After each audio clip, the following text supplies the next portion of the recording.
दोस्तों, आज हम आपको सुनाने जा रहे हैं। मेरी शादी के 1 साल तक मेरे पति ने मुझे छुआ नहीं। उसके बाद जो हुआ, उसने मुझे हिला कर रख दिया। इस बात से बिल्कुल भी इनकार नहीं किया जा सकता कि परिवार में लड़की के पैदा होते ही उसे शादी का सही मतलब सिखा दिया जाता है। मुझे भी बचपन से यही सिखाया गया था कि शादी एक पवित्र बंधन है जिसे हर कीमत पर संजो कर रखना चाहिए। शायद ऐसा इसलिए भी क्योंकि मेरे माता पिता और भाई बहनों की मैरिड लाइफ बहुत ज़्यादा खुशहाल थी।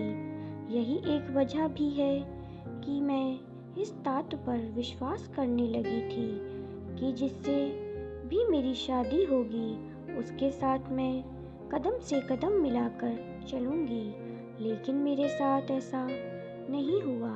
समय के साथ मुझे समझ आया कि कैसे हम दूसरों की खुशियों की परवाह करते हुए खुद की खुशी को दांव पर लगा देते हैं। दरअसल जब मेरी शादी हुई थी तो उस समय मैं केवल 26 साल की थी। अपनी शादी को लेकर मैं बहुत ज़्यादा एक्साइटेड थी। ऐसा इसलिए क्योंकि मुझे यकीन था कि मेरे माता पिता की तरह मेरा वैवाहिक जीवन भी काफ़ी अच्छा होगा।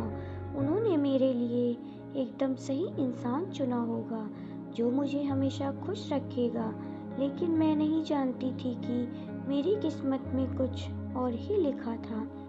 सभी तस्वीरें शादी की वो पहली रात, शादी की वो पहली रात शादी से पहले मैं अपने होने वाले पति से 1 से 2 बार ही मिली थी।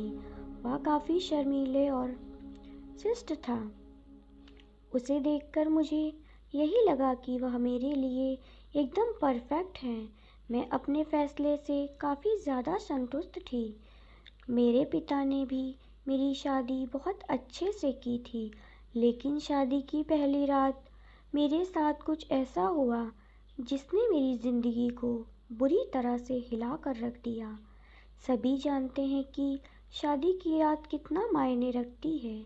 इस अनुभव को यादगार बनाने के लिए मैंने खुद को तैयार कर रखा था। मेरे पति अंदर आए बैठे और मुश्किल से कुछ मिनट ही मुझसे बात की। उन्होंने ये कहकर बात खत्म कर दी कि वह थक गए हैं। मैंने भी यही सोचा कि शादी की रस्मों के कारण थकान हो गई होगी, इसलिए मैंने भी इस बात पर ज़्यादा रिएक्ट नहीं किया। मेरी शादी को 1 सप्ताह बीत चुका था और मेरे पति ने मुझे अब तक छुआ तक नहीं था। मुझे कुछ अजीब सा लग रहा था, लेकिन मैं अपनी तरफ से पहल नहीं करना चाहती थी। ऐसा क्योंकि मैं भी बहुत शर्मीले स्वभाव की हूँ। वैसे तो वह बहुत सभ्य व्यक्ति था, लेकिन एक चीज़ जो मुझे बार बार परेशान कर रही थी वो ये कि उसे मेरे साथ फिज़िकल होने में कोई दिलचस्पी क्यों नहीं थी। यही नहीं, जैसे जैसे समय बीतता गया उनके साथ रहकर मुझे ऐसा लगने लगा था वह मेरे पति बनने के बजाय दोस्त बना रहना ज़्यादा पसंद करते हैं। महीने बीतते गए, वैसे ही मुझे हर रोज़ एक नई चीज़ का अनुभव होने लगा। लेकिन अब भी हमारे बीच न्यू कपल वाली फीलिंग नहीं थी। ऐसा लग रहा था कि शादी करना और इसे बनाए रखना उनकी मजबूरी बन गई थी। मैंने कभी उनसे शिकायत नहीं की। ऐसा इसलिए क्योंकि वह बेहद नेक दिल और दयालु इंसान था। मुझे उसके साथ किसी तरह की कोई दिक्कत नहीं थी।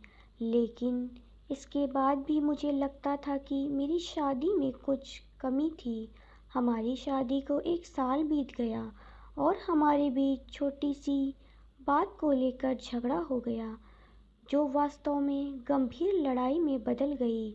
मेरे मन में गुस्सा था तो मैंने कह दिया कि मैं एक पति के लिए तरस रही हूँ जो मुझे कभी नहीं मिला। जैसे ही मैंने ये शब्द बोले, मेरे पति एकदम से चुप हो गए और बिस्तर के किनारे पर जाकर बैठ गए। मैंने जब उन्हें रोता हुआ देखा तो मैं चुप हो गई। मैं दंग रह गई। ऐसा इसलिए क्योंकि मैंने आज तक उन्हें मेरे सामने कभी इतना कमज़ोर होते नहीं देखा था। मैंने उन्हें परेशान देखा, दिलासा दिया। तभी उन्होंने मुझसे माफ़ी मांगी और कहा कि उनका इरादा मुझे चोट पहुंचाने का बिल्कुल नहीं था, लेकिन उन्हें महिलाएं पसंद नहीं हैं। मैं कांपते हुए अपनी जगह पर खड़ी हो गई। उन्होंने कबूल किया कि वह समलैंगिक है। मैं कुछ समझ नहीं पा रही थी। मैंने फिर पूछा कि आप समलैंगिक हैं, तो उन्होंने मेरी तरफ देखा और कुछ नहीं कहा। मैं यही सोच रही थी कि मेरी शादी बस एक दिखावा थी। मैं बिस्तर पर चुपचाप लेट गई और हकीकत भागने के लिए सोने की कोशिश करने लगी, लेकिन मैं अच्छे से जानती थी कि ये सपना नहीं है। मेरे पति पुरुष को पसंद करते हैं। मुझे ये बात हर हालत में स्वीकार करनी थी, लेकिन इस दौरान मेरी अपनी खुशी का क्या? मैंने अपनी खुशी की परवाह न किए बगैर उनके साथ जीवन भर शादी का ढोंग रचाने का फैसला किया। हालांकि मुझे धोखा देने के लिए उन्होंने मुझसे माफ़ी मांगी। उन्होंने कहा वह सब कुछ मुझे बताना चाहते थे, लेकिन उन्हें लगा कि वैवाहिक जीवन में व्यस्त होने के बाद शायद वह बदल जाएंगे, लेकिन ऐसा नहीं हुआ। हमने फैसला किया कि अब ऐसा नहीं चल सकता। हमें किसी न किसी निष्कर्ष पर पहुंचना ही था। ऐसा में तलाक की अर्जी दायर की, जिसकी वजह से हमारे परिवार के बीच संबंध खराब हो गए, लेकिन मेरे और मेरे पति के बीच दोस्त के रूप में रिश्ता बहुत मजबूत हो गया। मैंने उन्हें समझाया और उनकी भावनाओं की कद्र की। वह चाहते थे कि मुझे ऐसा व्यक्ति मिले जिसके साथ मैं हमेशा खुश रहूं। हमारा ये कदम उन संबंधों में मुक्त करने के लिए ज़रूरी था जो हमें दुखी और अधूरा शादी में जोड़े रखना चाहते थे। लेकिन मुझे खुशी है कि हमें समाज की परवाह नहीं की, बल्कि अपनी खुशी के बारे में सोचा। सच कहूँ तो आज मैं बहुत खुश हूँ। उम्मीद करते हैं कि आपको हमारी ये कहानी ज़रूर पसंद आई होगी। अगर आपको हमारी ये कहानी पसंद आई है तो हमें लाइक करें, कमेंट करें, शेयर करें और सब्सक्राइब करें। इस कहानी के बारे में आपकी क्या राय है, हमें कमेंट बॉक्स में ज़रूर बताएं।